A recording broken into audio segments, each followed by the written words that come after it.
Puji nama Tuhan. Selamat malam Bapak Ibu saudara dikasih Tuhan. Shalom. Dimanapun saudara berada, Tuhan memberkati, mencintai, dan melawat saudara semua. Dan semua tim pelayan, baik tim pastori, tim admin, semua rekan-rekan diaken, membaca ayat, semua diberkati dan diurapi Tuhan. Khususnya Bapak Gembala yang akan menyampaikan berita firman pada malam hari ini. Kita akan meninggikan Allah kita. Allah ditinggikan dengan sorak-sorai.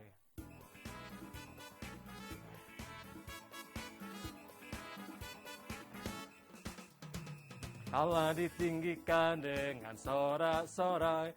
Allah ditinggikan dengan sangkakala.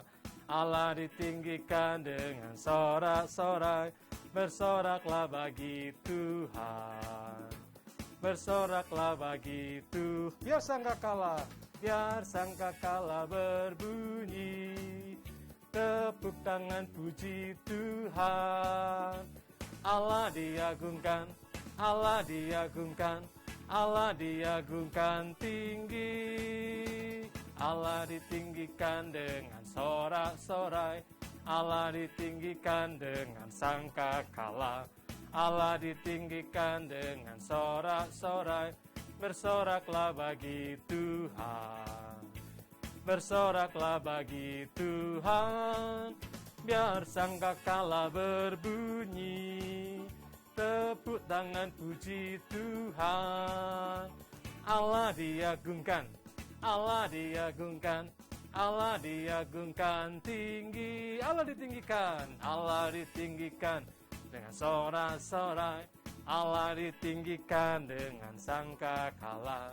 Allah ditinggikan dengan sorak-sorai. Bersoraklah bagi Tuhan. Bersoraklah bagi Tuhan. Biar sangkakala berbunyi.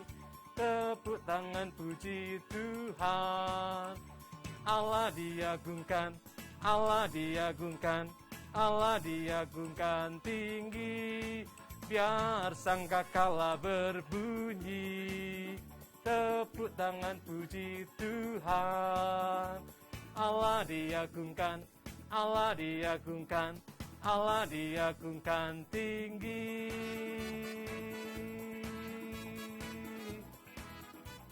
Haleluya.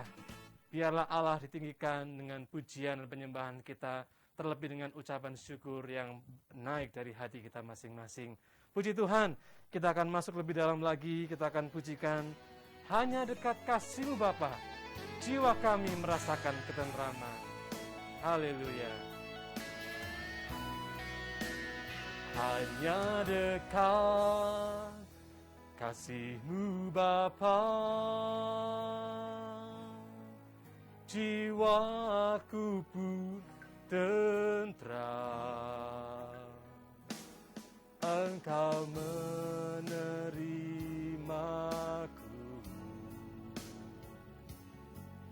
dengan sepenuhnya. Walau dunia melihat rupa, namun Kau memandangku sampai kedalaman hatiku.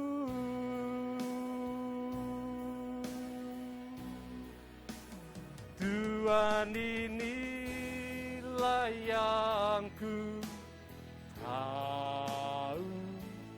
Kau mengenal hatiku jauh melebihi semua yang terdekat sekalipun. Tuhan, inilah yang ku mau. Kau menjaga hatiku supaya kehidupan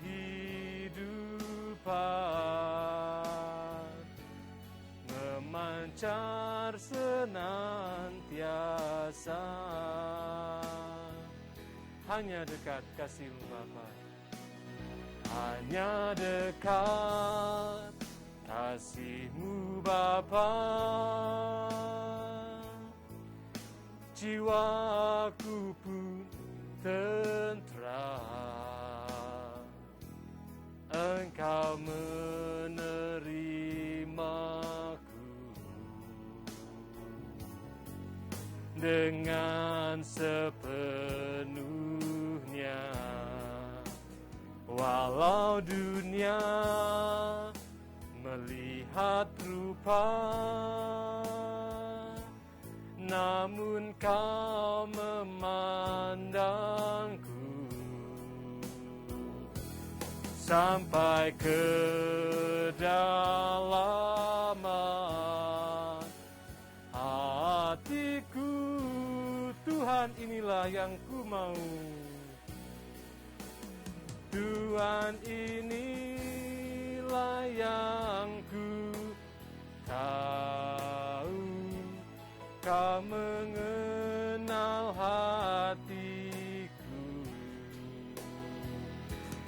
jauh melebihi semua yang terdekat sekalipun. Tuhan, inilah yang ku mau. Kau menjaga hatiku supaya kehidupan memancar senantiasa. Tuhan, inilah yang ku tahu. Kau mengenal hatiku, jauh melebihi semua yang terdekat sekalipun. Tuhan, inilah yang ku mau. Kau menjaga hatiku supaya kehidupan memancar senantiasa.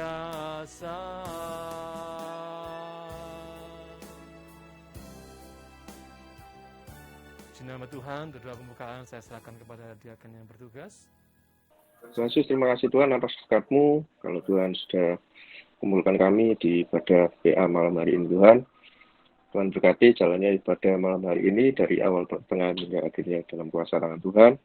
Dan khususnya untuk berkat firman yang akan disampaikan oleh hamba-Mu. Kami yakin firman-Mu jadi berkat untuk kehidupan kami Tuhan. Terima kasih Tuhan, terima kasih. Kami akan mulai ibadah malam hari ini dalam nama Tuhan Yesus Kristus. Kami telah berdoa dan mengucap syukur. Haleluya. Amin. Amin.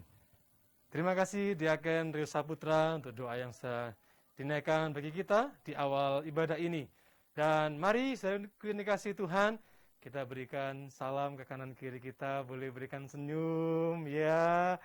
Wah, boleh kasih namaste. Selamat beribadah, selamat bersukacita dalam hadirat Tuhan. Karena Allah kita adalah Allah yang baik, ya. Allah itu baik. Amin.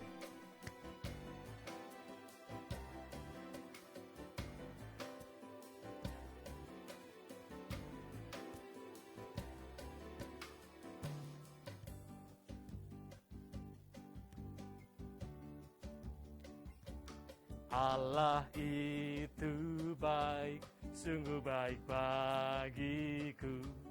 Ditunjukkannya kasih setianya.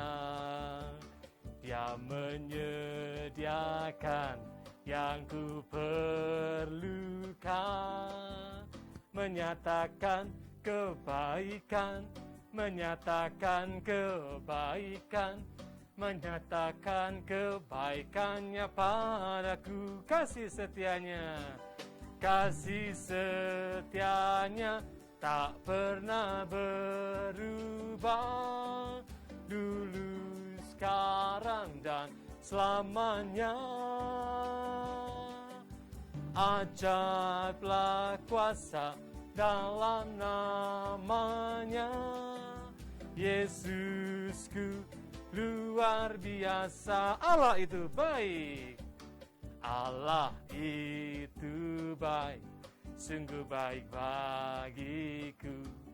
Ditunjukkannya kasih setianya, Dia menyediakan yang ku perlukan, menyatakan kebaikan, menyatakan kebaikan, menyatakan kebaikannya padaku. Kasih setianya tak pernah berubah, dulu, sekarang, dan selamanya. Ajaiblah kuasa dalam namanya, Yesusku luar biasa. Kasih setianya tak pernah berubah, dulu, sekarang, dan selamanya. Ajaiblah kuasa dalam namanya, Yesusku luar biasa. Haleluya. Allah kita Allah yang luar biasa. Dia begitu baik dalam hidup kita. Dia menuntun kita. Dan sekalipun mungkin kita hampir terjatuh, namun tangan Tuhan menopang kita sehingga kita tidak sampai tergeletak. Tuhan itu bagi kita.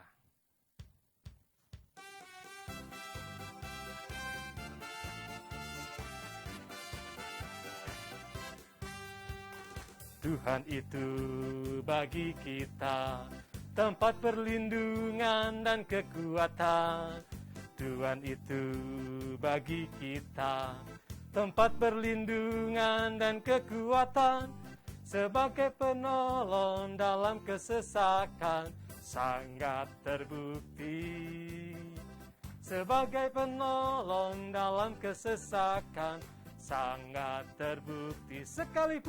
Sekalipun kita jatuh, tapi takkan tergeletak. Sekalipun kita jatuh, tapi takkan tergeletak. Sebab tangan Tuhan selalu menopangku. Tuhan itu bagi kita tempat perlindungan dan kekuatan. Amin. Tuhan itu bagi kita tempat perlindungan dan kekuatan, sebagai penolong dalam kesesakan sangat terbukti. Sebagai penolong dalam kesesakan sangat terbukti. Sekalipun kita jatuh, tapi takkan tergeletak. Sekalipun kita jatuh, tapi takkan tergeletak. Sebab tangan Tuhan selalu menopangku. Haleluya. Siapakah di sini yang tangannya ditopang oleh Tuhan? Boleh lambaikan tangan ke arah kamera. Puji Tuhan, saya sedang berhadapan dengan orang-orang yang ditopang oleh Tuhan sehingga tidak akan tergeletak. Dan malam hari ini sebagai ungkapan syukur kita kepada Tuhan atas kemerdekaan negara bangsa kita yang akan kita rayakan beberapa hari lagi ulang tahunnya, kita akan nyanyikan lagu nasional Maju Tak Gentar.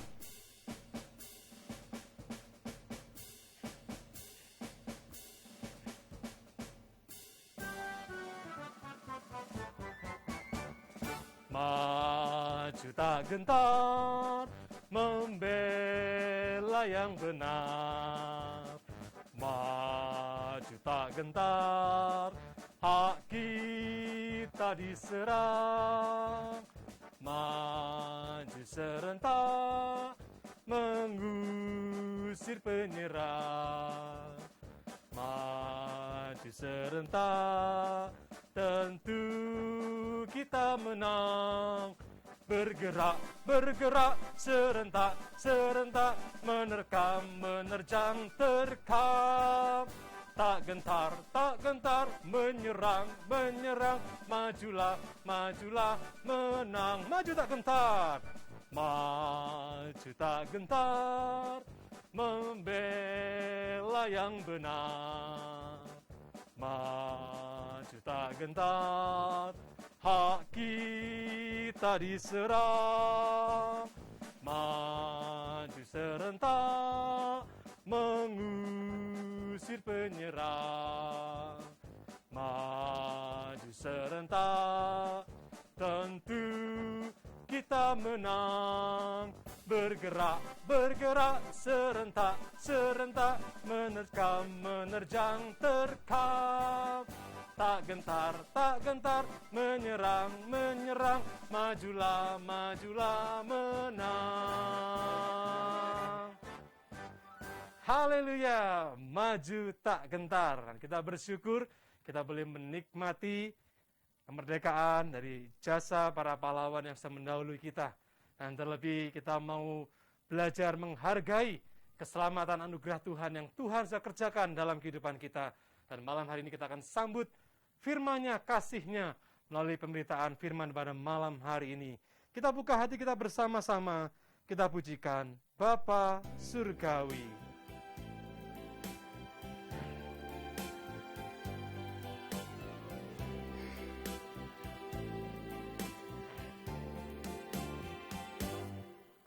Bapa Surgawi, ajarku mengenal betapa dalamnya kasih-Mu.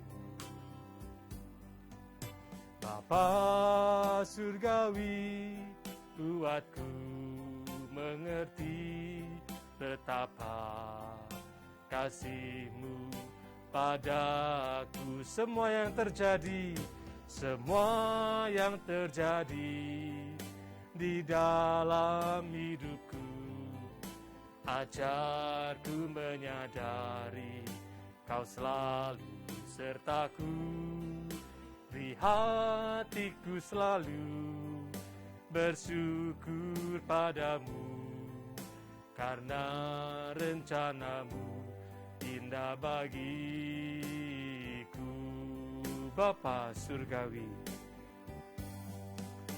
Bapa Surgawi, ajarku mengenal betapa dalamnya kasih-Mu.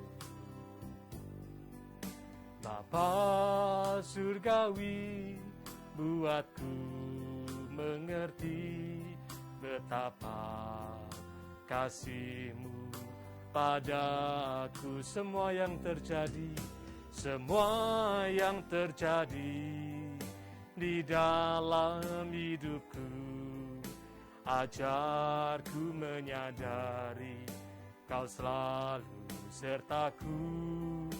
Beri hatiku selalu bersyukur padamu, karena rencanamu indah bagiku. Semua yang terjadi, semua yang terjadi di dalam hidupku, ajarku menyadari Kau selalu sertaku. Beri hatiku selalu bersyukur padamu, karena rencanamu indah bagiku. Karena rencanamu indah bagiku. Karena rencanamu indah indah bagiku.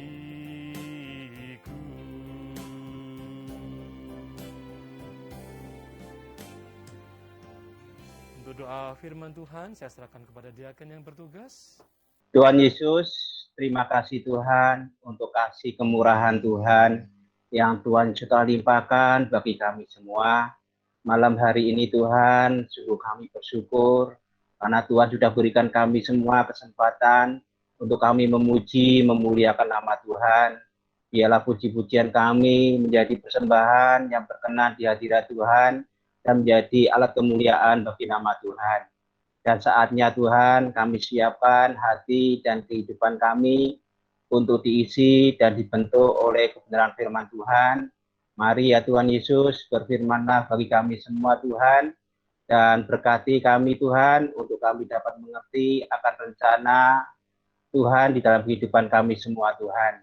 Dan kami percaya bahwa Tuhan sudah memberkati Bapak Gembala yang akan menyampaikan kebenaran firman pada malam hari ini. Hikmat dan urapan Tuhan tercurah atas Bapak Gembala. Terima kasih ya Tuhan Yesus, hanya di dalam nama Tuhan Yesus Kristus kami sambut firman Tuhan pada malam hari ini. Haleluya. Amin. Amin. Haleluya. Puji Tuhan. Selamat malam keluargaku. Dimanapun Anda berada, puji Tuhan. Baik yang di Pulau Jawa, di luar Jawa, bahkan jika mungkin di luar negeri yang hari ini bisa join bersama-sama, saya sampaikan jumpa lagi dalam anugerah Tuhan. Mari kita baca Alkitab firman Tuhan lebih dulu di dalam kitab Pengkhotbah pasal 3 ayat yang ke-11. Disilakan Pak Yohanes Widodo. Ia membuat segala sesuatu indah pada waktunya. Bahkan ia memberikan kekekalan dalam hati mereka. Tetapi manusia tidak dapat menyelami pekerjaan yang dilakukan Allah dari awal sampai akhir. Haleluya, semua katakan amin. Puji Tuhan. Saudara-saudara yang dikasihi Tuhan Yesus, ini ayat biasanya dipotong ya bagian awalnya untuk undangan nikah. Nah, ya nggak masalah, sah-sah saja tentang motong ayat untuk kepentingan tertentu ya bolehlah. Tapi di dalam satu pengungkapan nyaris saya jarang pakai ya istilah ayat ini bagian A saja atau B saja. Justru saya memberikan arahan karena ini PA. Ketika saudara membaca ayat firman, kemudian dari pokok yang kita maksudkan kita masih belum mengerti. Coba lihat ayat sebelumnya, ayat sesudahnya. Jangan ada kebiasaan yang baca ayat itu kayak untuk bim salah bim. Ya, dicepit tangannya sambil doa Tuhan berfirmanlah gitu kan. Kayak guyonannya begitu dibuka, ternyata Yudas ya gantung diri dan jatuh ke tanah ususnya terburai gitu ya. Wah takut, ini kok Tuhan berfirman kayak gini. Iya, kalau yang barangkali diberkati gitu, wah seneng gitu. Begitu dibuka pembatas perjanjian lama dan baru kosong. Dia katakan terima kasih hari ini Tuhan tidak berfirman, katanya gitu saudaraku ya.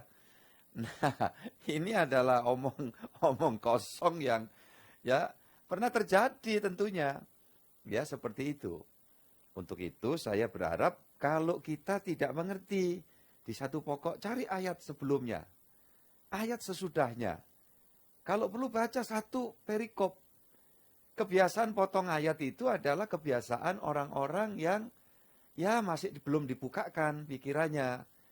Ingin memaksakan pikiran kepercayaan agamanya ya dibawa masuk ke kekristenan. Nah tujuannya apa? Mencari hal yang kontradiktif gitu. Padahal yang namanya Alkitab itu tidak ada kontradiktif. Ayat yang satu dengan yang lain, pasal yang satu dengan yang lain. Saudara yang dikasih Tuhan, itu semuanya sinkronisasi ya. Karena Tuhan itu luar biasa. Walaupun mungkin kadang ditanyakan, jumlah bilangan di sana, umpamanya raja-raja sama ditawarik. Loh, kisahnya sama, tapi kok jumlah bilangannya kok berbeda? Nah, itu pun bisa diterangkan. Selain kemungkinan proses penerjemahan, tapi juga ada yang melatar belakangi. Ada juga yang di Injil Matius mencatat kenapa Lukas tidak mencatat. Karena masing-masing penulis mempunyai latar belakang yang berbeda. Ya, punya latar belakang yang berbeda. Ada yang keyahudiannya begitu kuat. Karena memang latar belakangnya demikian. Ada yang sudah mulai terbawa di dalam pengaruh Helenisme. Ketika Israel dibawa kekuasaan Yunani, itu pengaruhnya terus sampai waktu di bawah jajahan Romawi pun pengaruh Helenisme itu begitu kuatnya. Sehingga konsep pemikirannya beda. Ya, tetapi rata-rata Matius, Markus, Lukas itu sampai disebut sebagai Injil sinoptik. Itu artinya yang memiliki kesamaan pandangan. Begitu sampai di Yohanes, di situ ada hal-hal yang lebih dalam lagi. Yang tidak dimuat sebagian oleh Matius, Markus, Lukas. Ya. Dan ini perlu sekedar tahu, saudara-saudara yang dikasih Tuhan, tidak terlalu penting. Yang paling utama adalah bagaimana kita ada di dalam Tuhan Yesus Kristus. Itu intinya. Makanya ketika ditanyakan juga perbedaan prinsip-prinsip doktrin. Umpamanya ada tentang Tritunggal, tentang oneness, tentang Sabellianus yang mempercayai dengan berbagai macam kepercayaan dan sejarahnya waktu itu. Ya, kalau sebuah perkumpulan dari tokoh-tokoh gereja, keyakinannya ini begitu ada prinsip-prinsip yang baru, sesegera mungkin yang di sini mengatakan, wah itu ajaran sesat. Nah, hal-hal yang demikian ini, saudara sampai sekarang pun kebawa. Nah, kalau saya dalam pemikiran yang sederhana, di mana kontekstual itu bisa diterima. Karena bagaimanapun pemahaman kita tentang pribadi Allah Sang Pencipta, mana mungkin kita bisa memahami secara utuh. Iya kan? Tidak bisa, kita terbatas sekali. Makanya dalam hal ini boleh saling melengkapi tetapi tidak saling menyesatkan. Nah, ketika kita menekan-nekan tentang sebutan anak Allah begitu. Nah, ini harus dijelaskan, kalau tidak ada counter juga. Masa Allah beranak? Saudara-saudara ini kasih Tuhan, maka menjelaskannya yang dimaksud anak Allah itu bukan Allah bersetubuh dengan Maria, karena itu juga menjadi pergunjingan. Seolah-olah Allah Sang Pencipta bersetubuh dengan Maria, mana ada? Ya itu hanya orang primitif yang berpikir demikian, tetapi itu diungkap gitu loh. Oleh yang kita berpikir adalah orang yang masih belum membuka hati dengan rendah hati, kan begitu. Maka kita bisa menjelaskan yang dimaksud anak Allah di sini adalah firman itu yang bersama Allah. Firman adalah Allah dan firman itu adalah Allah yang turun ke bumi dalam wujud Yesus Kristus. Nah, saudara-saudara yang dikasihi Tuhan, maka bukan barangkali Trinitarian tentang Tritunggal atau Trinitasnya yang harus digembar-gemborkan atau oneness-nya, bahwa yang penting itu dasarnya ini satu Allah. Itu sebetulnya bukan yang utama. Yang paling utama adalah di bawah kolong langit, di atas muka bumi.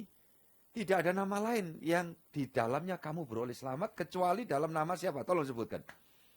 Iya, dalam nama Tuhan Yesus Kristus. Di mana Tuhan Yesus yang adalah firman yang turun dari atas, dia berkata, aku jalan, kebenaran dan hidup. Jadi intinya adalah Yesus itu wujud dari firman yang datang ke dunia. Dengan istilah menjelma atau dalam istilah yang lebih keren, inkarnasi. Saudara-saudara yang dikasihi Yesus. Setiap orang percaya wajib hukumnya mengerti ini. Prinsip-prinsip yang sangat mendasar di dalam kehidupan imannya. Nah, saya sangat berkompeten lah untuk menjelaskan ketika orang daripada ruwet-ruwet begitu, Bapak bukan anak, anak bukan Roh Kudus Roh Kudus bukan. Nah, yang jelas Yesus berkata aku dan Bapa adalah satu. Kenapa? Ya karena memang dia firman. Nah, kadang-kadang yang sulit dipahami oleh sebagian masyarakat kita ketika berkata pribadi Bapa, pribadi Anak, pribadi Roh Kudus. Ya, itu. Ini saya perlu jelaskan ini sedikit ya supaya saudara terus berpikir dan belajar untuk itu. Jadi 3 pribadi yang menjadi satu. Nah, saudara-saudara yang dikasih Tuhan, maka orang akan mengatakan ya 3 pribadi jadi satu ya tetap 3. Kan begitu. Berarti Allahmu 3 gitu. Nah, saudara-saudara yang dikasih Tuhan. Kadang gampangannya gini, 1 aja hebat, kalau kamu maksa 3 ya 3 lebih hebat lagi kan gitu ya. Trinitas atau Tritunggal itu kalau penjelasannya seperti itu tadi, maka orang akan mengatakan ya 3 pribadi yang bersatu tidak terpisahkan. Ya, saudara-saudara yang dikasih Tuhan, orang akan kesulitan. Tapi ketika bicara tentang ya pribadi Allah, Sang Pencipta itu, dia adalah apa wujudnya? Wah, kita sulit menyebutkan wujudnya, nggak tahu. Allah itu roh. Barang siapa menyembah dia, harus menyembah dia di dalam roh dan kebenaran. Udah kelihatan.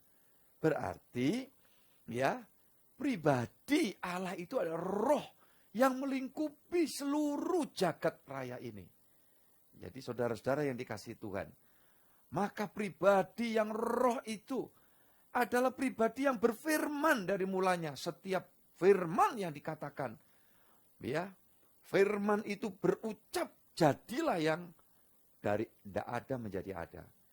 Maka firman itu adalah mempunyai daya cipta. Sehingga semua diciptakan oleh firman-Nya. Jadilah maka jadi. Dan satu ketika setelah genap waktunya, firman itu turun dalam wujud. Ya, seperti manusia. Dia Yesus. Ya, yang oleh kepercayaan lain menganggap sebagai nabi. Ya, di Alkitab juga ada yang mengatakan, menurut perkataan orang-orang Yahudi, dia adalah nabi. Tetapi, saudaraku yang dikasihi Tuhan, Yesus sendiri menegaskan, aku guru dan Tuhan. Ya, jadi saudara-saudara yang dikasihi Yesus Kristus, maka sesungguhnya kalau orang tidak mengakui dia Tuhan, juru selamat, ya jelas itu di luar dari kasih karunia. Karena bentuk kasih karunia itu adalah Sang Kristus Yesus itu. Ya, dia katakan, aku ini guru dan Tuhan. Betul katamu itu. Karena aku ini adalah firman. Dan sesungguhnya aku ini, ya, dan Bapa adalah satu. Dari situ masuk lagi wujud Yesus yang seperti manusia. Bagaimana itu Pak Gembala? Iya, wujudnya, tapi latar belakangnya beda. Ya, latar belakangnya beda. Nanti satu waktu khusus di situ saudara kumpulkan pertanyaan-pertanyaan. Kok latar belakangnya beda? Iya, tubuhnya tidak sama dengan kita. Itu saya sudah sampaikan ya. Hari-hari ini juga gempar diungkit lagi bahwa dalam penemuan sebuah kain kafan yang setelah diteliti secara teknologi yang paling canggih untuk melihat ya sumber-sumber dari asal-usul sejarah, DNA, dan sampai di dalam penelaahan tentang kalau ini diyakini adalah darah, percikan darah Yesus. Ya, dilihat berapa kromosomnya. Nah, saudara-saudara yang dikasih Tuhan, kromosomnya didapati hanya 23 kalau tidak salah. Nah, saudara-saudara, padahal manusia itu kalau dari ya unsur laki-laki dan perempuan 23 kali 2 ya 46. Nah, kalau ini 23 ya ini kemudian kromosomnya makhluk apa? Iya kan? Saudara-saudara yang dikasih Tuhan. Ya tapi kan dia hanya beribu, tidak berbapak. Nah, ini dipikirkan ada kaitannya dengan Maria secara utuh. Nah, saudara-saudara yang dikasihi Tuhan Yesus Kristus. Apa yang saya sampaikan ini menyangkut ayat nats yang saya baca. Kita tidak bisa mengetahui apa yang dikerjakan Allah, menyelami dari awal sampai akhir. Tetapi ada bagian-bagian yang diperbolehkan untuk kita belajar memahami. Lantas kembali kromosom 23, karena ini berkait dengan Maria. Saya meyakini justru Tuhan Yesus itu tidak ada kaitannya dengan Yusuf. Oh iya Pak, betul. Tapi sebenarnya juga tidak ada kaitannya dengan Maria. Ya, sesungguhnya tidak ada. Nah nanti kalau saya mau sampaikan, ya saudara-saudara. Sekarang Adam itu diciptakan. Ya, Hawa diambil dari Adam. Berapa kromosomnya? Wong Adam itu tidak ada siapa-siapa. Makanya jadi Adam tuh paling enak. Kenapa? Tidak pakai punya mertua. Iya kan? Hawa juga begitu. Enak nikah sama Adam. Kenapa? Tidak punya mertua, katanya gitu saudara. Guyonannya ya. Padahal mertua-mertua yang sekarang ini tidak kurang jasanya ya. Amin. Mertua-mertua yang ada di sini. Haleluya. Berarti termasuk besan-besan saya semua. Iya. Makanya enak kami komunikasinya dengan besan-besan ya. Karena saya memahami beliau-beliau ini mertua-mertua yang berjasa buat anak-anak. Kan gitu. Ini supaya nggak subjektif ya saudaraku. Kalau saya nunjuk diri, oh saya mertua gitu kan. Nah, kalau besan kan besan juga mertua dari anak-anak saya. Ya, enak aja hubungannya. Kemarin saya nggak bisa ikut sowan karena salah satu besan, Bu Slamet itu ulang tahun kemarin ya. Saudara-saudara kuin kasih Tuhan, saya nitip salam. Ya. Saudara-saudara dikasih Tuhan, kemudian WA-an, video callan, ya saya bilang, puji Tuhan, selamat, panjang umur. Ya ada ini Bu Slamet, Pak Slamet, ini sementara melaksanakan tugasnya masih di Jawa Barat atau di Jakarta, ya. Tuhan memberkati. Nah, kalau begitu Adam berapa kromosomnya? Ayo. Iya kan? Hawa berapa kromosomnya? Saudara-saudara yang dikasih Yesus, ini sedikitlah kita ya utik-utik lagi ya, mengkulik istilahnya kan gitu. Nah, kalau kemudian Yesus diyakini, ini sepihak, ini dari Maria saja. Saudaraku yang dikasih Tuhan, tidak bisa demikian. Kalau begitu, bisa berapa Pak? Oh ya, kalau mau dibilang lebih ya bisa, itu kan bisa saja. Ini kan super itu. Tapi sebetulnya tidak segitunya, makanya iman itu tidak bertitik tolak pada bendawi ya. Kalau ada penemuan ini bekas pembungkus Yesus, ini bekas tetesan darah, ya macam-macam, apalagi sudah 2000 tahun lebih. Coba logikanya. Tapi kan kita juga tidak bisa melarikan diri bahwa iman kita ini ya tidak berarti ya anti dengan suatu ilmu pengetahuan. Iya. Ketika ada ilmu pengetahuan yang tidak bisa menjangkau hal-hal yang iman, ya karena memang iman itu di atas dari ilmu pengetahuan. Ya. Beyond yang tidak bisa terjangkau. Jadi bukan Alkitab ini pikiran rohani tidak cocok dengan teknologi ini, dengan pandangan ilmiah begini. Lah kok bisa maksakan begitu, otak kecil ini aja yang bikin Tuhan, kan begitu kan? Nah, jadi kalau begitu kejadiannya Yesus itu bagaimana Pak Gembala? Ya Alkitab jelas memberikan jawab. Ya tiba-tiba saja Roh Kudus itu masuk, jadilah segot, ya istilahnya kan begitu. Dalam dunia biologi, saudaraku ini kasih Tuhan, segot itu, tahu-tahu wujud janin. Ya, yang kemudian sedemikian rupa. Jadi kalau begitu ada kaitannya enggak ini dengan indung telur, dengan sel sperma? Enggak ada. Makanya saya berkeyakinan Maria itu cuma dipinjam rahimnya. Iya kan? Dipinjam rahimnya.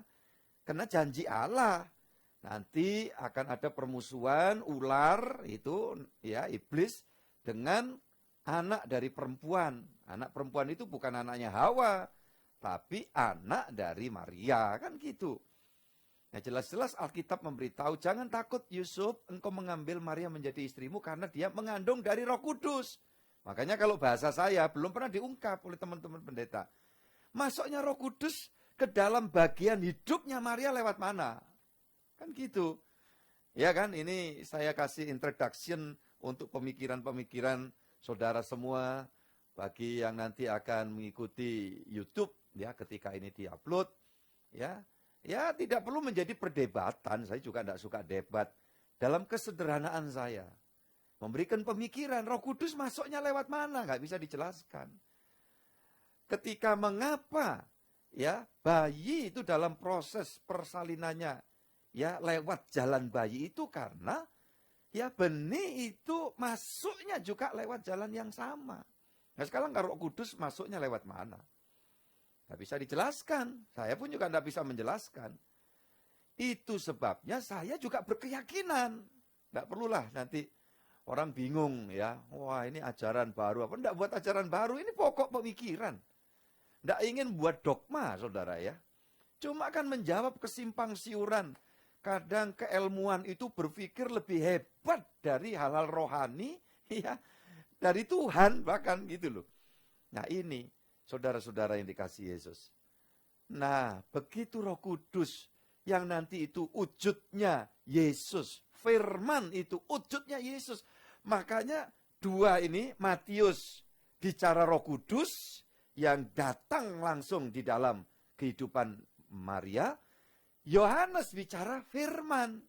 Kan gitu, pasal 1 ayat 1 itu. Pasal 1 Yohanes ayat 14 itu menjawab, memberitahu kepada kita. Seperti itu. Iya. Ya, pada mulai firman bersama Allah dan firman adalah Allah dan firman jadi manusia Yesus. Jadi firman dan Roh Kudus yaitu satu. Maka keyakinan saya mengucapkannya tidak pribadi Roh Kudus, tidak pribadi ya firman itu. Ya firman itu Allah. Roh Kudus itu ya Roh Allah gitu loh. Ya tentang orang merumuskan, wah ini Sabileanus atau apa ya, monggo. Oneness atau silakan. Tapi di dalam pergumulan saya menjadi abdi Tuhan. Dalam perjalanannya. Ya sampai kepada kesimpulan yang sangat sederhana. Bahwa intinya ya bagaimana orang itu bisa selamat menerima hidup kekal. Itu ada di dalam Yesus Kristus. Sementara saya akan menjelaskan ini di luar yang saya catatkan. Pak Yohanes silakan bukakan 1 Yohanes yang di belakang ya. Pasal 5 ya, ayat 11 dan 12. Itu untuk menjawab bahwa kita tidak bisa memahami bagaimana Sang Pencipta begini begitu. Yang penting kita tahu hidup kekal itu ada di dalam siapa. Kan begitu aja. Saudara-saudara yang dikasihi Tuhan silakan.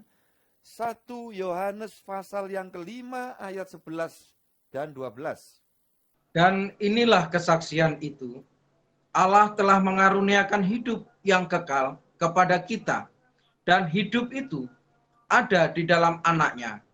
Barang siapa memiliki anak, ia memiliki hidup. Barang siapa tidak memiliki anak, ia tidak memiliki hidup. Amin. Ya, jelas sekali. Allah mengaruniakan hidup yang kekal. Dan hidup itu ada di dalam anak. Tentang Allah itu disebut sebagai yang widiwase. Ya, disebut God. Ya, menurut orang Amerika. Yang God orang Amerika, kalau orang daerah saya, God itu artinya lain lagi. Iya kan? Jadi saudara-saudara yang dikasih Tuhan. Nah ini makanya kan orang bingung kalau mau nyebutkan gitu. Ya, jadi ada yang memanggilnya Sangti, ya, Sangti, itu bahasa Mandarin.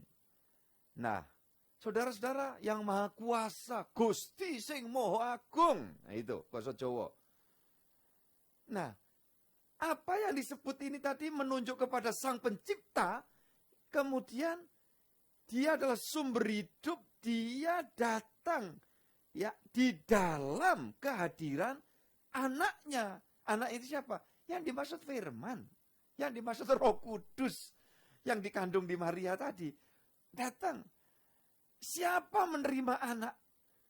Siapa menerima Yesus? Dia menerima hidup yang kekal. Makanya minggu lalu saya sebutkan Galatia 2 ayat 20, ya. Namun hidupku bukan aku lagi, melainkan Kristus yang ada di dalam aku. Nah itu kalau diuraikan, ya, Roh Kristus, Roh Kudus sama. Itu yang melingkupi rohku, roh manusiaku.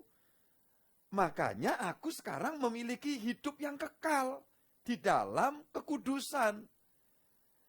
Karena Roh Kudus itu jelas kudus, Roh Yesus itu ya Roh Kudus. Ya, Roh Allah yang datang wujudnya. Kemudian saya terima. Nah, ini yang membuat saya menerima hidup kekal itu dalam arti hidup yang dapat bersekutu, manunggal menjadi satu dengan Dia Sang Pencipta. Maka nanti waktu kita tinggalkan tubuh, kita akan pergi ke sana. Itu jelas, bersama-sama dengan Dia. Ini, saudaraku yang dikasihi Tuhan, kumpulkan pertanyaan-pertanyaan untuk nanti kita akan, ya, di waktu yang berbeda, kita akan diskusi, ya, puji Tuhan. Itu sebabnya, kembali kepada ayat Nats. Saya kasih contoh dulu tadi ya. Allah mengaruniakan hidup dan hidup ada di dalam anaknya. Ini air kemasan. Ya. Air gambaran hidup. Gambaran, analogi itu nggak pernah sempurna ya. Dan air itu ada di dalam botol kemasan. Barang siapa menerima botol yang masih ya tersegel, ini sih asli loh, turun taumbe loh ya. Ya. Maka saudara menerima botol plus isinya. Isinya itu hidup yang kekal. Karena sesungguhnya Yesus itu adalah roh Allah. Yesus itu firman Sang Pencipta itu. Makanya di Yesaya bilang, firman yang keluar daripadaku tidak akan kembali dengan sia-sia. Makanya firman Yesus Tuhan kita itu sukses. Dia bisa bawa. Ya, di jagat ini pribadi-pribadi yang sudah sempat dikuasai oleh kuasa kegelapan, ya, ada di dalam kerajaan gelap. Nah, itu sebabnya saudara-saudara yang dikasihi Tuhan, kita perlu belajar firman. Kalau begini tidak ada habis-habisnya materi. Tidak usah kemudian buat sensasi yang aneh-aneh. Ya, pendeta itu nggak kekurangan bahan kalau dia mau terus belajar, ya, saudara-saudara yang dikasihi Tuhan. Mana mungkin Pak kita bisa mengerti, ya, menyelami pekerjaan yang dilakukan Allah dari awal sampai akhir. Tidak bisa. Tapi dimungkinkan hal-hal penting Tuhan izinkan kita bisa ngerti. Kenapa? Ayo kita maju lagi, baca ayat. Matius 13 ayat yang ke-11. Jawab Yesus, kepadamu diberi karunia untuk mengetahui rahasia kerajaan surga, tetapi kepada mereka tidak. Saudara-saudara yang dikasihi Tuhan, kita lihat ini. Kepadamu. Ini konteksnya kepadamu siapa? Ya, murid-murid pada zaman itu. Terus kaitannya dengan kita bagaimana, Pak? Nah, kaitannya ya kita ini yang percaya ya di dalam keagungan penebusan Allah dalam Yesus. Iya, kita menjadi bagian dari kerajaan itu.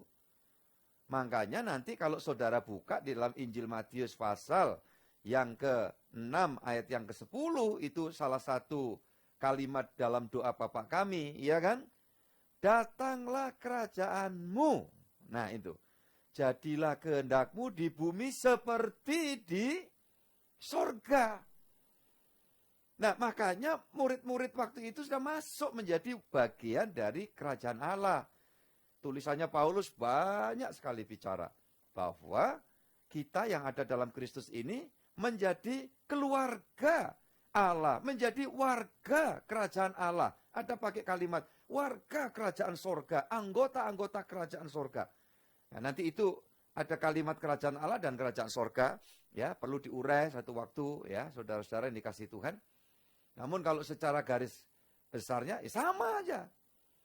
Nah, setelah kita bertobat, kita terima Yesus, kita menjadi bagian dari kerajaan Allah.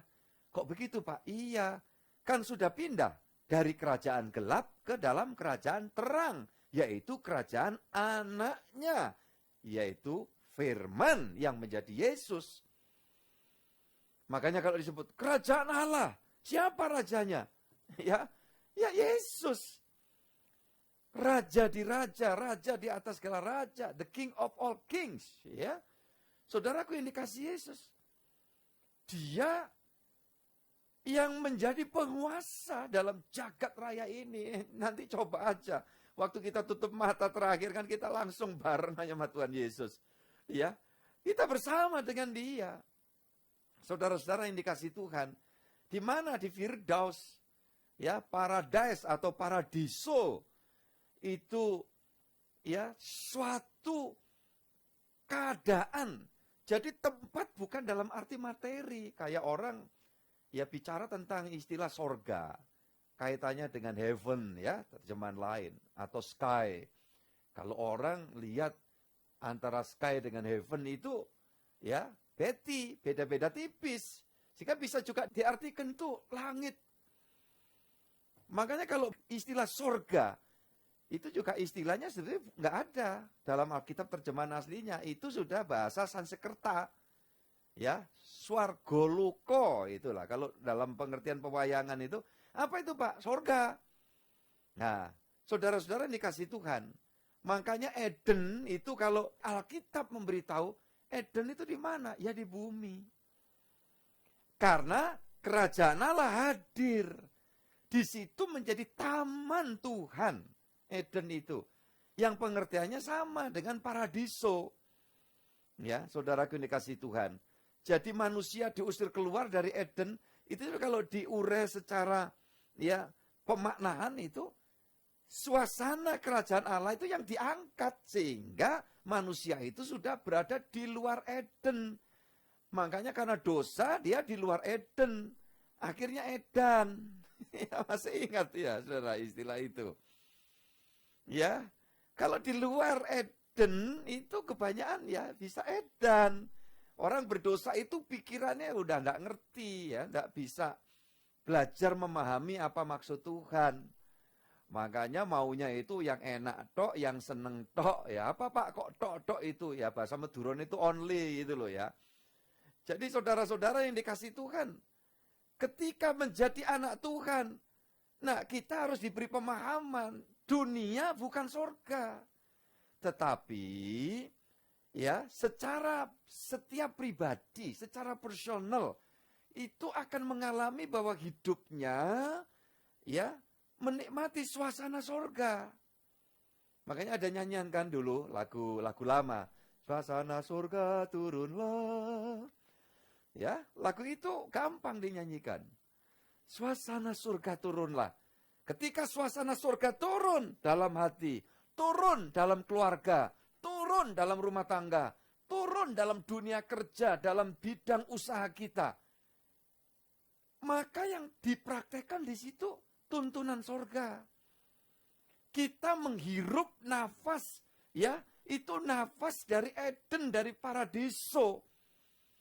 Ya, saudara-saudara, bawaannya apa? Sejahtera. Tuntunan surga membawa kita jadi jujur. Ya, kerja, ya ayolah kita sama-sama untung. Di dalam jalin hubungan, relasi, bagaimana aku bisa menyenangkan? Ya, saudara-saudara dikasih Tuhan. Kalau yang ada di benak kita, di hati kita, nurani kita, pikiran kita, ingin menyenangkan, tidak ada konflik. Orang tua anak, anak orang tua, suami istri, istri ke suami. Iya kan? Kalau masuk lagi ke yang melebar lagi, besan dengan besan. Pas ada yang ulang tahun, ya memang suasana sekarang kan mesti jagalah, tidak kumpul-kumpul dulu makanya. Ya, cukup. Ya, saudara yang dikasih Tuhan. Aduh, nyuwun duka. Nah, ini bahasa kerajaan surga, Jawi. Ya, nyuwun duka. Saya tidak bisa ikut ngerawi di sini. Atau kalau mau lebih ini lagi, wah saya tidak bisa sowan. Tapi doa saya, ibu atau bapak, keluargaku di sini sejahtera. Ya, banyak sehatnya. Diparingi panjang umur. Rezekinya lancar. Haleluya. Ya, amin saudaraku. Nah coba kalau kita selalu saling memikirkan begitu, mana ada konflik? Iya kan? Kita diajar untuk berdiakonia, berbagi, bantuin yang... Nah, saudara-saudara yang dikasih Tuhan. Makanya walaupun tidak ada aturan tertulis gimana, saya sebagai gembala berpikir, kayak contoh sederhana, orang itu ya lahiran butuh uang, ya toh kalau mikirnya semua standarnya uang, membesarkan anak butuh uang, ya sampai pembiayaan pendidikan, ya perlu lagi usaha, sampai urusan meninggal di era modern, iya kan? Coba bayangkan. Itu kalau tidak benar-benar ada iman di masa pandemi ini gimana? Tapi kan saya berpikir, selalu Yehova Jireh, kan begitu. Iya kan? Saudara-saudara yang dikasih Tuhan. Tapi hidup kita kan bukan karena jen, bukan karena fulus. Money, fulus, ada fulus, semua halus. Mulus. Ya, itu cara berpikir dunia. Tapi faktanya, dari saya merintis pelayanan, ya, hampir 40 tahun lah perjalanan, kan begitu. Saudara-saudara yang dikasih Tuhan Yesus Kristus, semua yang wafat juga dimakamkan. Nggak tahu aja, ini udah penuh makam Kristen. Makanya kalau di komplek-komplek itu ada disediakan makam, gunakan. Iya, kalau ada yang kedukaan begitu ya, jangan dulu lah sekarang, tarik nafas dulu ya. Saudara-saudara yang dikasih Tuhan. Tapi jangan sampai berpikir, wah lebih abdol kalau di makamnya di makam Kristen. Nah, itu. Apalagi kalau kerabatku di situ atau pasanganku di situ, aku mau kumpul di situ. Ya kalau bisa ya boleh, silakan. Tapi ya itu enggak nentukan. Ya enggak nentukan. Gitu loh. Apa mesti ini karena kerabat. Nah, kerabat itu dulu ya dia mungkin enggak setia bener-bener ya sama Tuhan.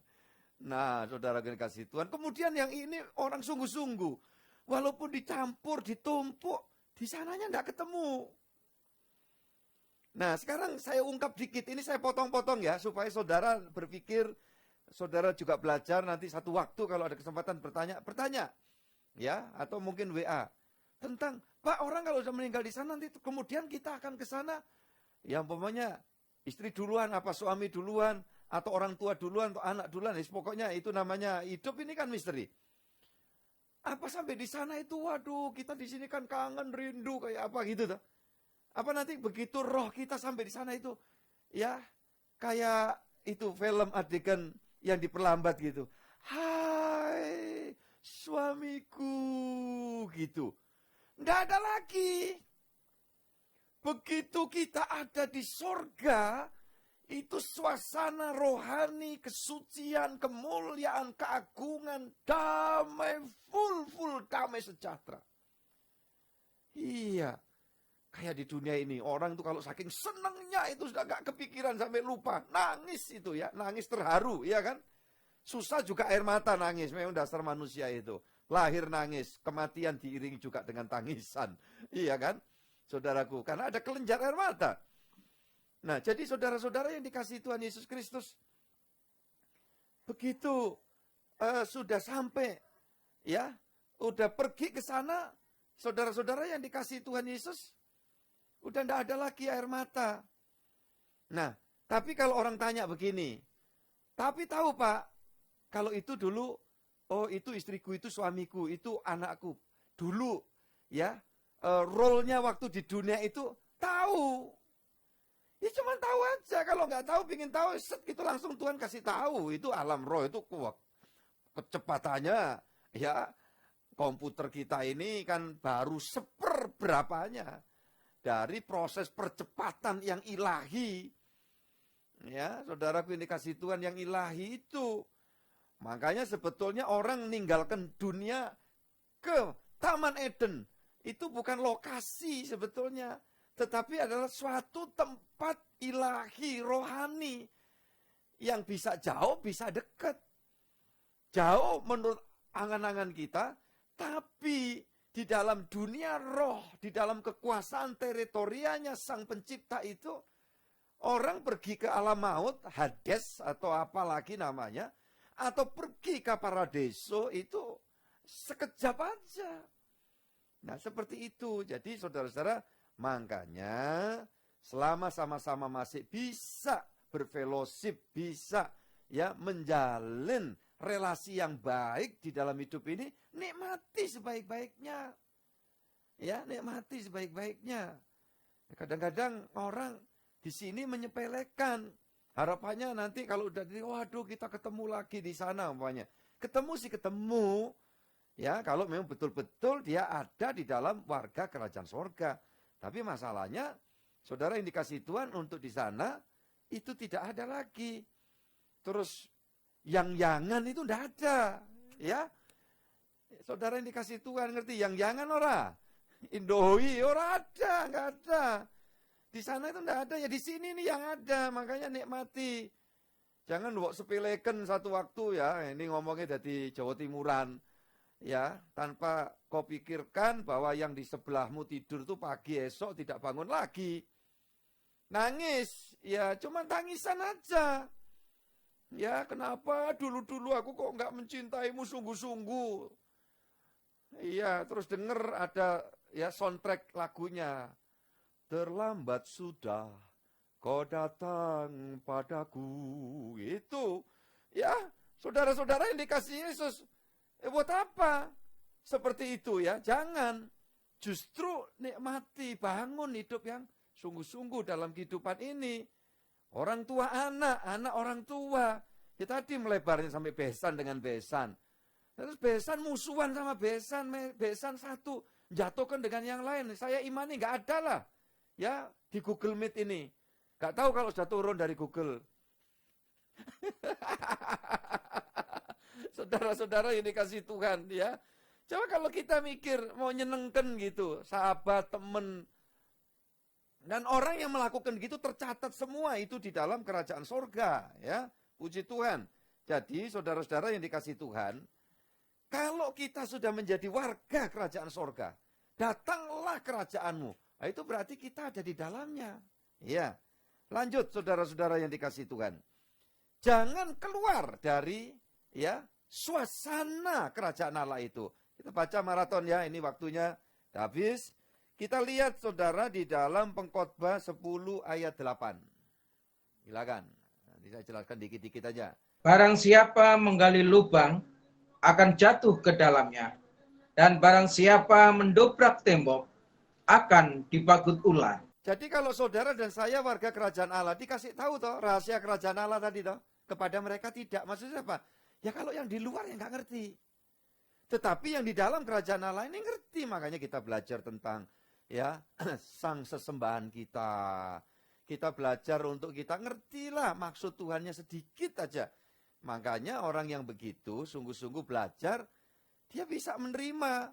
Ketika Tuhan izinkan situasi tertentu tidak menyenangkan, tidak menguntungkan secara matematis.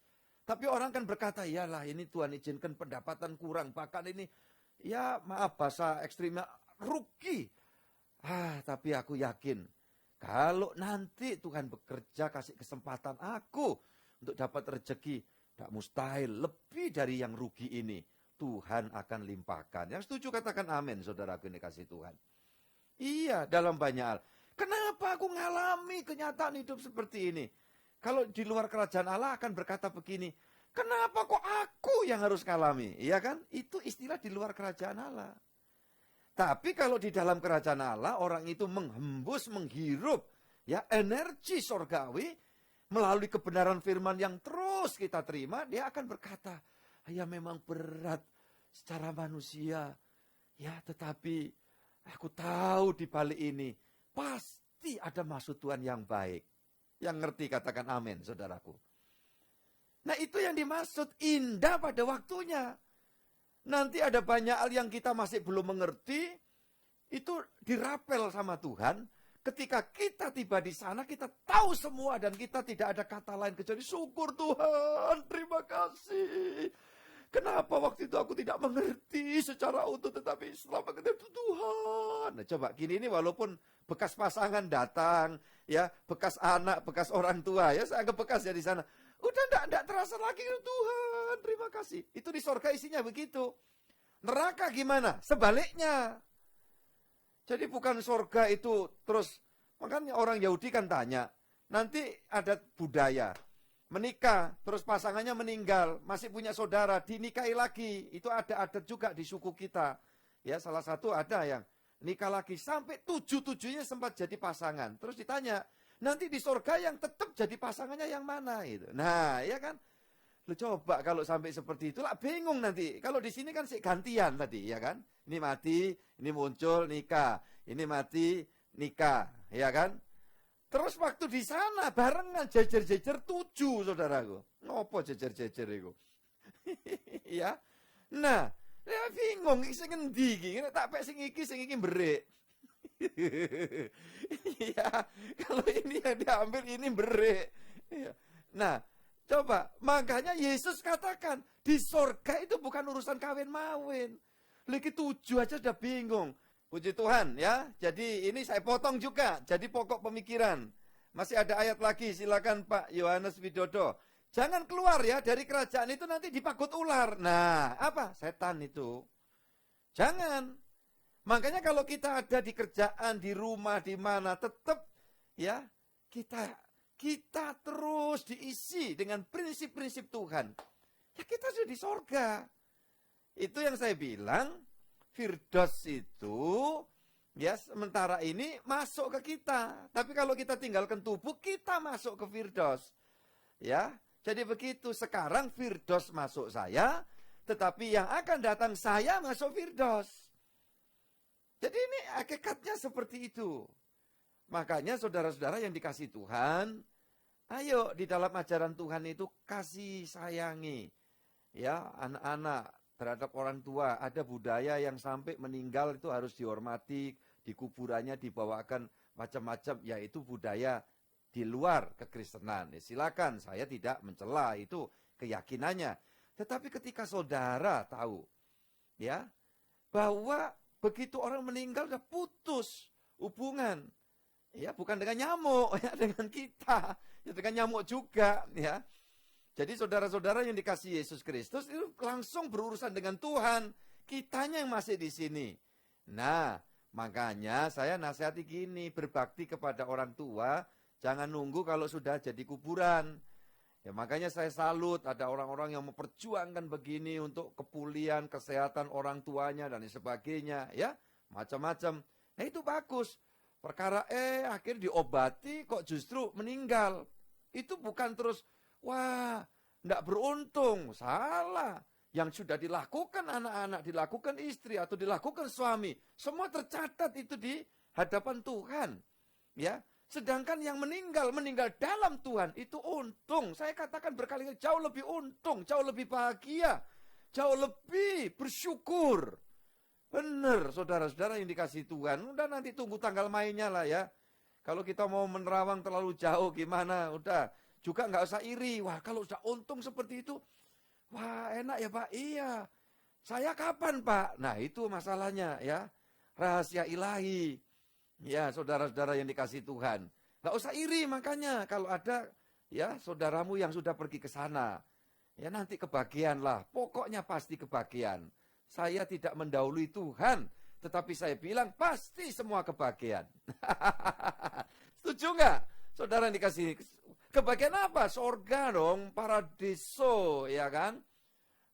Itu kalau di dekatnya apa namanya Kute, Pantai Kute. Ya, ini ada Bu Vince Monagan. Ada hotel paradiso ya. Aku pernah nginep itu di situ. Nah, malam-malam kita makan malam di situ. Ya, disuguhi acara tarian apa kita di waktu itu halamannya masih luas. Saya pergi ke sana waktu itu saya dampingi ya mendiang Bapak Dr. Benny Santoso. Itu saya berdua sama beliau ya. Sudah dikasih itu bertiga sama satu asisten lagi yang di Jakarta ya. Saya terbang dari sini. Nah, paradiso gitu ya. Tapi selesai makan bayar saudaraku kalau paradiso di Bali. Ya kalau ngomong nggak bayar itu nanti orang bilang, apa teh PS Oppo ya, nggak enak ya kalau diomong ya saudara. Ya punyanya siapa, hotel nggak bayar kan gitu. Tapi paradiso yang di hati kita nggak perlu bayar, ya cukup taat aja, teduh aja, ikuti kehendak Tuhan. Siapa menggali lubang, dia akan terperosok di dalam lubang. Iya. Saya selesaikan saudara, ada ayat lagi. Silakan Pak Yohanes Widodo. Kolose pasal 2 ayat 6 sampai 8. Kamu telah menerima Kristus Yesus, Tuhan kita. Karena itu, hendaklah hidupmu tetap di dalam Dia. Hendaklah kamu berakar di dalam Dia dan dibangun di atas Dia. Hendaklah kamu bertambah teguh dalam iman yang telah diajarkan kepadamu, dan hendaklah hatimu melimpah dengan syukur. Hati-hatilah, supaya jangan ada yang menawan kamu dengan filsafatnya yang kosong dan palsu, menurut ajaran turun-temurun dan roh-roh dunia, tetapi tidak menurut Kristus. Saudara yang dikasih Tuhan, kita lihat ini. Keluar dari hadirat Allah, membobol pagar itu. Kalau kita Kristen, kita kemudian mengadopsi cara berpikir kepercayaan lain. Gitu loh. Kita tidak boleh anti kebudayaan, budaya yang baik, ya, budaya sopan santun, kebudayaan seni, ya. Saudara yang kasih Tuhan cuma lihat, ya tidak masalah.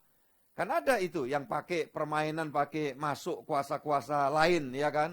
Ditutupi gitu, tahu-tahu berubah jadi ini begitu. Kalau nonton gimana? Ya orang tanya gitu, kalau kita nonton, mau sekedar nonton. Tapi ya, tidak usah terus kemudian jadi pemainnya, kan begitu. Ada lagi itu pemain kuda lumping kayak gitu. Ya bagus tuh kesenian daerah. Ya tapi kalau kita nonton boleh Pak? Boleh-boleh aja wong nonton. Iya. Tapi coba bayangkan kemudian dia makan pecahan kaca, makan ini, dan itu benar-benar. Itu tentu pakai kuasa-kuasa lain. Wong jelas di situ itu ada tokohnya itu yang bakar-bakar, ya kan? Nah, seperti itu. Nah, wong itu keyakinannya seperti itu, ya monggo. Kita Indonesia ini memang ya unik gitu keberbahagiaannya. Cuman saudara-saudara yang dikasih Tuhan, ya kita jangan gitu loh ya. Saudara yang dikasih Tuhan.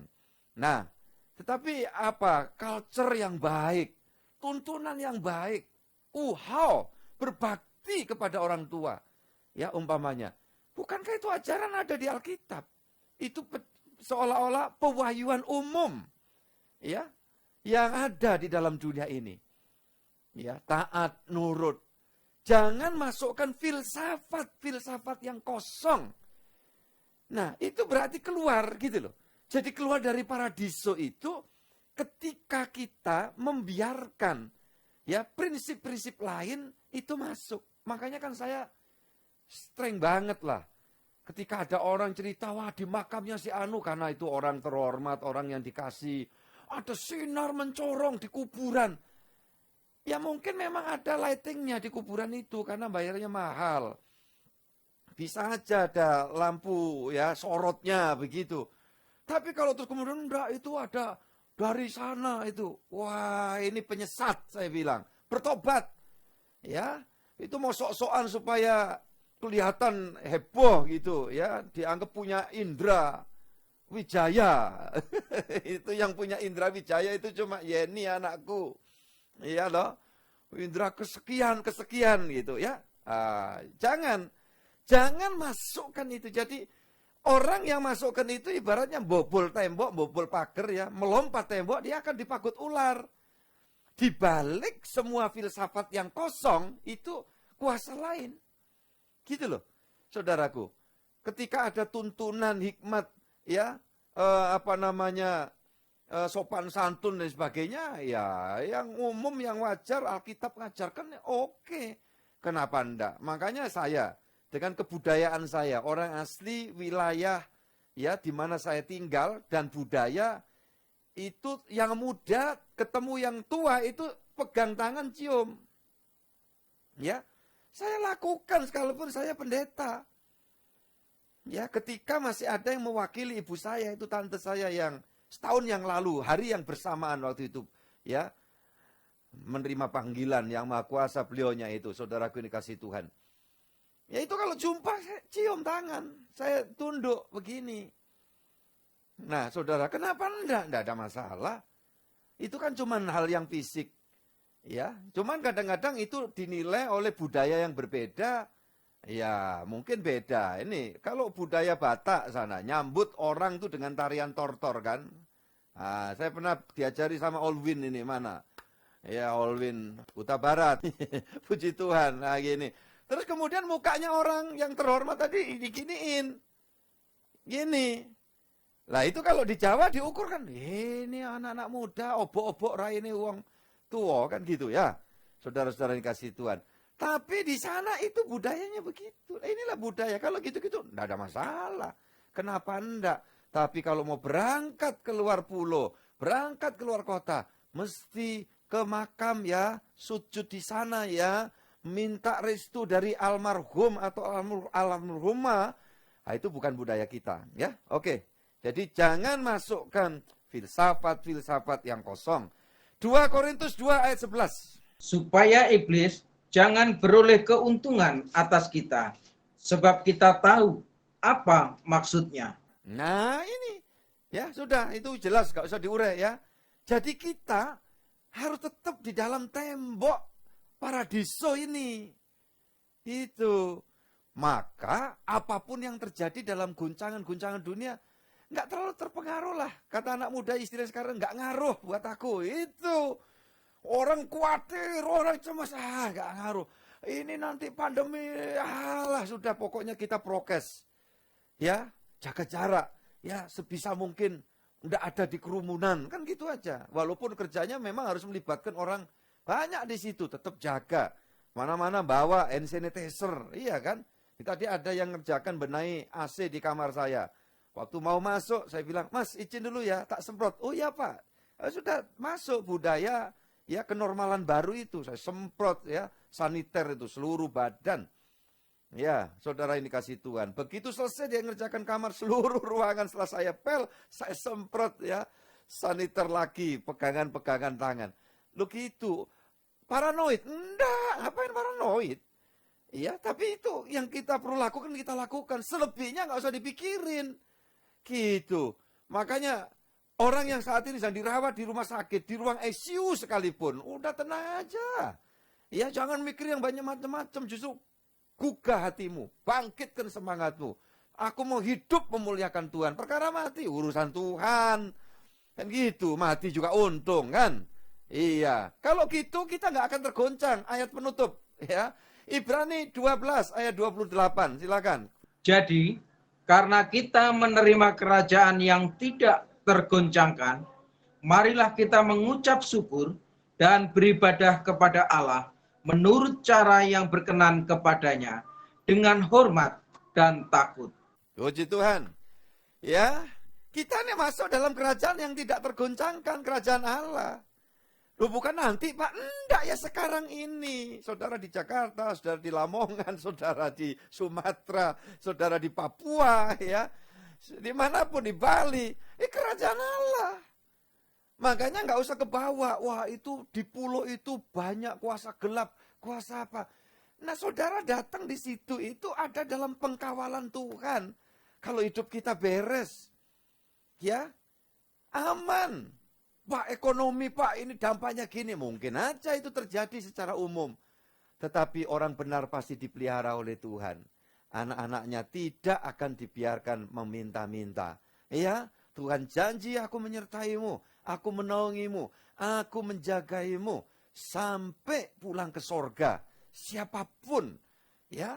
Jadi kita yakin Tuhan itu Tuhan Raja di atas segala raja. Nggak ada yang berani kuasa lain mau ganggu kita. Kalau saudara betul-betul ini tadi bernafas pun itu menghirup hawa kerajaan sorga, bukan kerajaan gelap. Sudah main-main jimat, saudara masih percaya firasat, saudara masih ya takut-takutan, hidup dalam kecemasan, kekhawatiran. Nah itu berarti yang engkau hirup itu energi kuasa yang lain, kerajaan gelap. Maka hidup yang gitu nggak pernah tenang. Mari kita berdoa sama-sama. Terima kasih kami mengucap syukur kepada Tuhan. Karena PA malam hari ini kami boleh mendapatkan suatu arahan yang pasti tentang keberadaan kami sebagai orang percaya. Anak-anak Tuhan, murid-murid Tuhan ada dalam kerajaan Allah. Sehingga dimungkinkan kami dapat belajar, memahami, walau tidak banyak, sedikit dari apa yang menjadi rahasia secara umum. Tuhan akan bukakan rahasia kerajaan sorga. Orang-orang ada di dalam kemenangan Tuhan, di dalam kuasa Tuhan, dalam pemeliharaan Tuhan, dalam penjagaan Tuhan. Dan asal kami tidak membongkar memanjat tembok, maka ular itu tidak akan dapat menggigit. Asal kami tidak membuat lubang dengan segala macam kesalahan, kebodohan kami, pasti Tuhan akan mengkawal, menaungi, dan memelihara kami semua. Terima kasih Tuhan, hari-hari ini apa yang menjadi doa dan harapan anak-anak-Mu Tuhan yang mendengar dan mengabulkan. Lebih-lebih Tuhan kami berdoa untuk rekan sekerja dalam pelayanan ladang Tuhan, hamba-hamba-Mu. Ya Tuhan, semua di mana Engkau tempatkan, Engkau selalu urapi, Engkau pakai. Ya Tuhan, dengan kuat kuasa surgawi-Mu. Terima kasih Tuhan. Bahkan kami doakan untuk pimpinan kami, Pendeta Dr. Handoyo Santoso di Jakarta Tuhan, memberkati, mengurapi beliau bersama keluarga dan tim pelayan, semua jemaat dalam berkat pemeliharaan Tuhan. Dan demikian juga Ibu Maria Santoso selaku gembala jemaat di Jakarta. Tuhan memberkati urapan naungan penjagaan yang dari sorga. Terima kasih, negara bangsa kami diberkati Tuhan. Biarlah semua segenap bangsa kami boleh semakin dewasa dan menikmati segala yang baik yang Tuhan rancang. Kami percaya Bapak Presiden dengan semua pembantunya sampai di daerah terus dalam tuntunan bimbingan Tuhan. Terima kasih untuk malam ini. Kami mengucap syukur dan yakin segala yang baik disediakan Tuhan untuk setiap anak-anaknya dari sekarang bahkan sampai Maranatha, Tuhan datang yang kedua kali, menjemput kami, mengantar kami pulang ke surga yang mulia demi nama Bapa, Putra dan Roh Kudus dalam Tuhan Yesus Kristus. Bapa, terima kasih.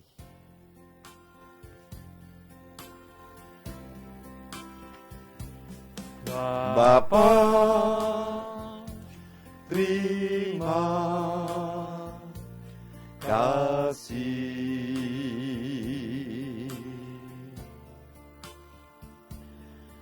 Bapa, terima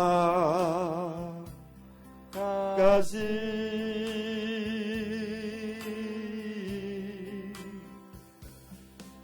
Bapa, di dalam surga,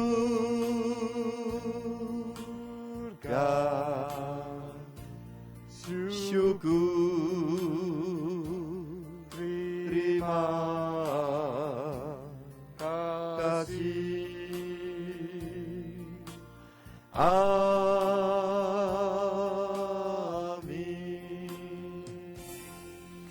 Amin, amin. Tuhan memberkati keluargaku semua dimanapun berada.